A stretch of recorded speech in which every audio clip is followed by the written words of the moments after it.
श्री राधे राधे। हरे कृष्णा। हम सब साधक श्री हित 84 श्रवण कर रहे हैं। राधा बाग में श्री हित 84। हित सखी की कृपा मंजुल कल कुंज देश। गतांग से आगे एक किसी सखी का आश्रय ले लो। आश्रय लेने का अर्थ है सबसे प्रथम जब प्रातः भजन ध्यान में बैठो तो उस समय उन सखी का स्मरण करो, उनसे प्रार्थना करो कि आप ही हमें निकुंज में प्रवेश दिला सकती है। सखी चाहे तो किसी को भी प्रवेश दिला सकती है। हाँ, किसी को भी, अधम से अधम को भी। कोई साधना नहीं है, बस उसने सखी के चरण पकड़ लिए हैं और बस प्रार्थना ही करता रहता है।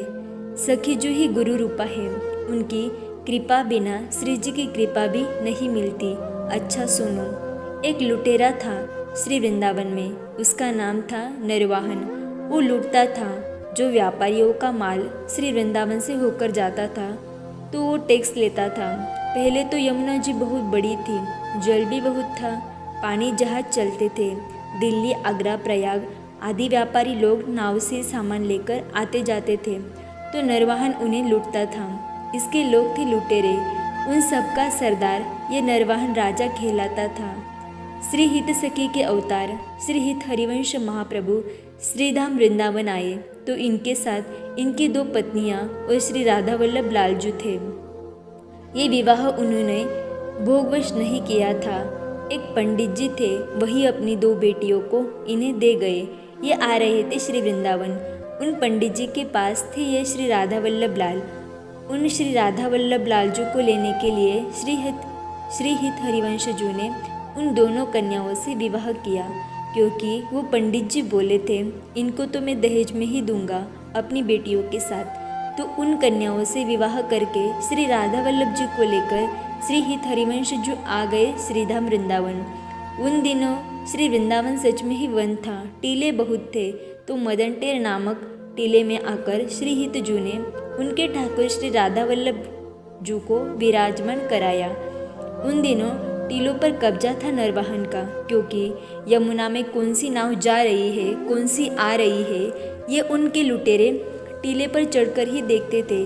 श्री हित हरिवंश जी पहले थे जिन्होंने निर्भय होकर मदन टेर ही नहीं, आगे आगे के टीले भी ले लिए थे। नरवाहन से उनके लोगों ने कहा, कोई गृहस्थ संत है, ठाकुर जी सेवा करता है, उसने हमारे सारे टीले कब्जे कर लिए हैं। आप कहे तो हम हटा दें। नरवाहन ने कुछ सोचकर कहा, मैं देखता हूँ। नरवाहन गए। वहाँ देखा तो श्री हित जो दिव्य स्वरूप धारण करके विराजे थे, उनका गौर वर्ण, उनकी कांति, उनकी प्यारी मुस्कुराहट, उनका वो दिव्य आभा मंडल, उनके अंग से राधा राधा राधा नाम प्रकट हो रहा था। नरवाहन देखते रहे, वो सुध-बुध भूलने लगे। उस दिव्य रसपूर्ण नाम के श्रवण से ही यह नरवाहन श्री हित जू के चरणों में गिर गए और राधा नाम महामंत्र उन्होंने प्राप्त किया। शिष्य तो श्री हित जू के कई है। ओरछा के राजगुरु श्री हरिराम व्यास जी भी इनके ही शिष्य थे। पर पूर्ण कृपा बरसी नरवाहन के ऊपर, क्योंकि इसकी कोई गति नहीं थी। यह तो लुटेरा था। दूर दूर तक मुक्ति की बात छोड़ो, स्वर्ग जाने की व्यवस्था भी इसके पास नहीं थी, क्योंकि पुण्य कुछ था नहीं। इसलिए इन सखीजों ने कृपा करके नरवाहन को ओहो सीधे निकुंज में प्रवेश दिला दिया। ये सखी की कृपा थी, क्योंकि हित सखी यही तो है। श्री हित 84 में गोसाई श्री हित हरिवंश जी के छाप सारे पदों में है। बस 2 पद में, एक 11वां और 12वां में ही नरवाहन प्रभु नाम की छाप मिलती है। जो यह नरवाहन को लेकर हित सखी पहुंच जाती है और निकुंज में जाकर नरवाहन जो दर्शन करते हैं, आहा, ये साधन साध्य थोड़ी ही है निकुंज में प्रवेश।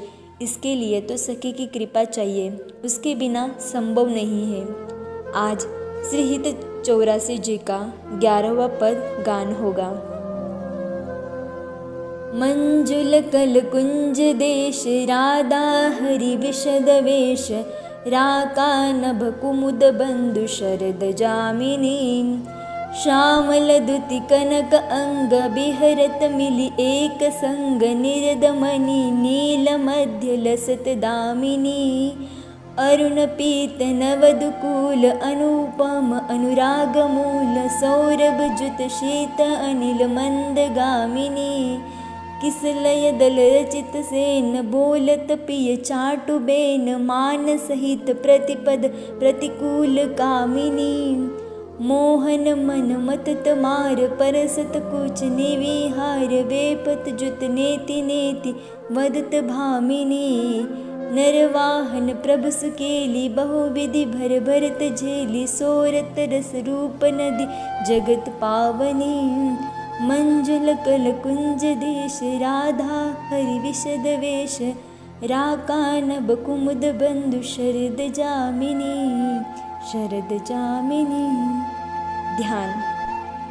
सुंदर फूलों का कुंज है, नीलमणि के समान तमाल के वृक्ष है, उसमें सफ़ेद सफ़ेद फूल लगे हैं। वो चमकते हैं तो ऐसा लगता है आकाश में अनगिनत तारे चमक रहे हैं। ऋतु वसंत है और अब संध्या बीत गई है, रात्रि का आगमन हो रहा है। आकाश में चंद्रमा पूर्ण है, उसकी चांदनी से पूरा श्रीवन जगमग कर रहा है।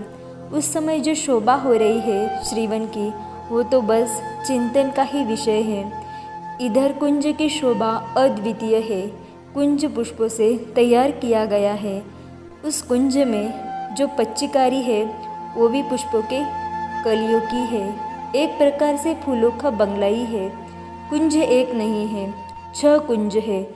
एक प्रवेश कुंज है, वो पीले कमल का है। उसके आगे जो कुंज है ये सब भीतर ही भीतर है। दूसरे लाल कमल के हैं, सब में अलग अलग सुगंध है जो मादकता फैला रही है। फिर नील कमल के, फिर हरित कमल के, इस तरह कुंज में कुंज, प्रत्येक कुंज के द्वार पर पर्दा है, वो पर्दा भी कलियों का है। हर कुंज में छोटी सी सा जल की बावड़ी है, उसमें भी कमल है, संगीत भौरे देते हैं। मोरों को प्रवेश है कुंज में, ये चारों ओर घूम रहे हैं। पक्षियों का कलरव और दिव्यता भर रहा है वातावरण में। अंतिम कुंज में एक सिंहासन है, वो सिंहासन भी फूलों का ही है, उसमें सारे रंग के कमल लगे हैं। कमल दल को सिंहासन में सजाया गया है, उसी में युगल सरकार विराजे है। कुंज का स्थान बड़ा ही मनोरम है, मनोरम से भी मनोरम है, क्योंकि इस कुंज में श्याम सुंदर और श्री राधा रानी विराजमान है। सखी देखो, इनके ही ऊपर कैसे चंद्रमा की उजियारी फैल रही है, सीधे चांदनी इन्हीं के ऊपर बरस रही है। ये कितना सुंदर लग रहा है ना। और हाँ, ये सब तो सुंदर है ही, पर इन सबको भी मात दे रहे हैं श्याम द्युति वाले श्याम सुंदर और तप्त सुवर्ण के समान अंग वाली श्री राधा रानी। दोनों विहार करते हैं ना, तो जो आनंद बरसता है वो कह नहीं सकते। विहार करते हुए ऐसा लगता है काले बादलों में बिजली चमक रही है। दोनों के वस्त्र भी तो देखो, एक ने पीताम्बर ओढ़ के मानो अपनी प्रिया को ही ओढ़ लिया है, और जो प्रिया ने ओढ़नी ओढ़ी है वो ऐसे चमक रही है जैसे श्याम सुंदर अपनी प्रिया को देखकर आज चमक रहे हैं। अब क्या उपमा दूँ, अनुराग का जो कंद है वो ए है। अब इसका वर्णन कैसे हो सकता है। सखी देख, शीतल हवा चल रही है, यमुना जी का जल भी शीतल हो गया है, वातावरण में शीतलता ही है। अब जिस कमल दल में ये विराजे है सखी, वो भी शीतल है। पर श्याम सुंदर को देखो, वो अपने नयनों से प्रार्थना कर रहे हैं अपनी प्यारी की। क्यों? दूसरी सखी ने पूछा। इसलिए कि इनकी प्यारी आज मान कर रही है। ये मना रहे हैं पर वो मान नहीं रही, ये छू रहे हैं पर प्यारी ना ही करती जा रही है। अब मैं समझी। क्या समझी तू? सखी, कामदेव को ये श्याम सुंदर रोज मत्ते थे ना, पर आज वो इन्हें मत के चला गया। इस बात पर सब हंसे। हित सखी के साथ आज नरवाहन सखी भी आई है। वो इस निकुंज रस को अपने नेत्रों से पीकर उन्मत्त हो गई है। वो रस केली को देखकर उन्मादी हो चली है। अब वो आगे आई और बोली, हे प्यारी जू, हरी से केली करो, रस में डूबो दो इन्हें। तुम तो सूरत रस की सरिता हो, बहा ले जाओ इन्हें, डूबो दो प्यारी जू, क्योंकि यही रस जग का मंगल करने वाला है। ये बात नरवाहन सखी ने कही थी। धन्य है ये रसोपासना के आचार्य, जिन्होंने सामान्य जीवों पर ये रस बरसाकर कितनी कृपा की। आपकी कृपा हम पर भी हो। जय हो, जय हो। मंजुल कल कुंज देश, राधा हरि विशद वेश। आगे की चर्चा हम कल श्रवण करेंगे। तब तक के लिए राधे राधे, हरे कृष्णा।